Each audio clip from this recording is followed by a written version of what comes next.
Hello, કેમ છો બધા? આજે આપણે જોઈએ કે ઓપ્શન બાઇંગમાં પ્રીમિયમનો ચાર્ટ કેટલો મહત્ત્વનો છે, બરાબર? તો આપણે જોઈએ કે જો આ બેંક નિફ્ટીનો ચાર્ટ છે, બરાબર? એમાં અહીંયા મસ્ત એવું બ્રેકઆઉટ આવ્યું છે. અહીંયા 51,200ના લેવલનું બ્રેકઆઉટ આવ્યું છે. તો અહીંયા કોઈ કોલ લીધા હશે તો એ ફૂલ ટ્રેપ થઈને નીચે આવ્યું. કેમ કે આ એની સામે પ્રીમિયમનો ચાર્ટ છે. એનો 51,300નો કોલ છે, એને અહીંનું બ્રેકઆઉટ કર્યું નથી, બરાબર? અહીંયા બ્રેકઆઉટ આવ્યું અને અહીંયા પ્રીમિયમમાં બ્રેકઆઉટ આવ્યું નથી, બરાબર?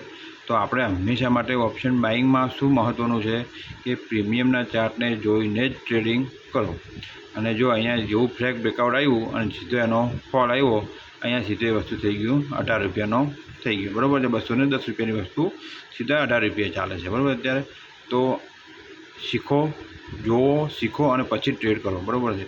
એકલી બેંક નિફ્ટી જોવાથી કે કોઈ લેવલનો બ્રેકઆઉટ આવવાથી કંઈ આપણે પ્રોફિટ થઈ જવાનું નથી કે કોલ લઈ લેવાનું નથી. સાથે સાથે પ્રીમિયમના ચાર્ટ પણ જુઓ અને કોઈ આમાં બ્રેકઆઉટ આવે છે તો એ જગ્યાએ ટ્રેડ લો અને પછી સારું મોમેન્ટમ મળશે તમને. કેમ કે કોઈએ સેલરે અહીંથી સેલ કર્યું છે, કેટલા રૂપિયા? 210 રૂપિયા, બરાબર?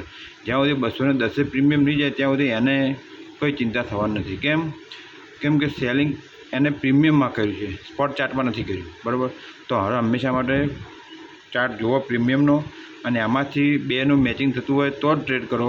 બાકી જ્યાં સુધી પ્રીમિયમના ચાર્ટનું બ્રેકઆઉટ ન આવે ત્યાં સુધી ટ્રેડ કરવાનો થતો નથી. ઠીક છે? જય રામાતારી.